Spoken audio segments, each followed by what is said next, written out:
ગઈકાલે હજે હું રાધનપુર એક લગ્ન પ્રસંગમાં ગયેલો અને ત્યાંથી પછી પાછો આવી અને હું થરાદ રોકાયેલો. મારી સાથે જે ભાઈ હતા મહાદેવભાઈ, એ ડ્રાઇવિંગ કરતા હતા. એ પોતે વાવથી મારા ધર્મપત્નીને લઈ અને ઘરે જતા હતા અને એ ખેમણા પાદરના એપ્રોચ રોડ ઉપર મારા ખેતરથી હાવ નજીકમાં જ સામેવાળા જે મારા વિરોધીઓ છે, મારા દીકરાને પણ ભૂતકાળમાં એમણે માર મારેલો છે, એની પણ અત્યારે કેસ ચાલે જ છે અને એમાં પણ એ લોકો દબાવવાના પ્રયત્ન કરે જ છે, એમણે ધમકીઓ આલે છે.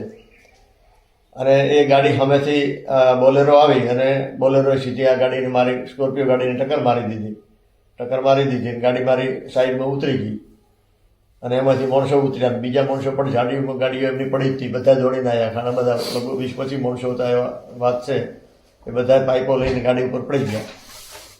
પછી બૂમાબૂમ. પછી એમણે જોયું કે આ તો ધનજી તો નથી, કાચબાચ તૂટી ગયા એટલે મને દેખાવા માંડ્યું આ તો બીજા માણસો છે એમ. એટલે પછી એમણે કીધું ધનજી હોત તેને જાનથી મારી નાખવો હતો, હવે આને હવે આપણે કશું કરવું નથી. એટલે પછી એ લોકો જે બધા ડ્રાઈવર ને મારા ઘરવાળા નીચે ઉતરીને એમને મૂકવાઈ દીધું એમાંના ખેતરે. રાત્રે આ બનાવ જો હું ગાડીમાં હોત તો મને કાલે જાનથી મારી નાખ્યો હોત. ઘણા વખત આ લોકો મારી પાછળ પડેલા છે અને ગમે ત્યારે મને શક છે કે આ લોકો મને મારી નાખવાની જરૂર કોશિશ કરશે. સરકારને મારી વિનંતી કે આ બાબતે કડક કાર્યવાહી અને ઝીણવટભરી તપાસ થાય એ હું ઈચ્છું છું. જો આ બાબતમાં ઢીલી નીતિ રહેશે તો આ લોકો ફરી ગમે તેની સામે પણ કરી શકે છે.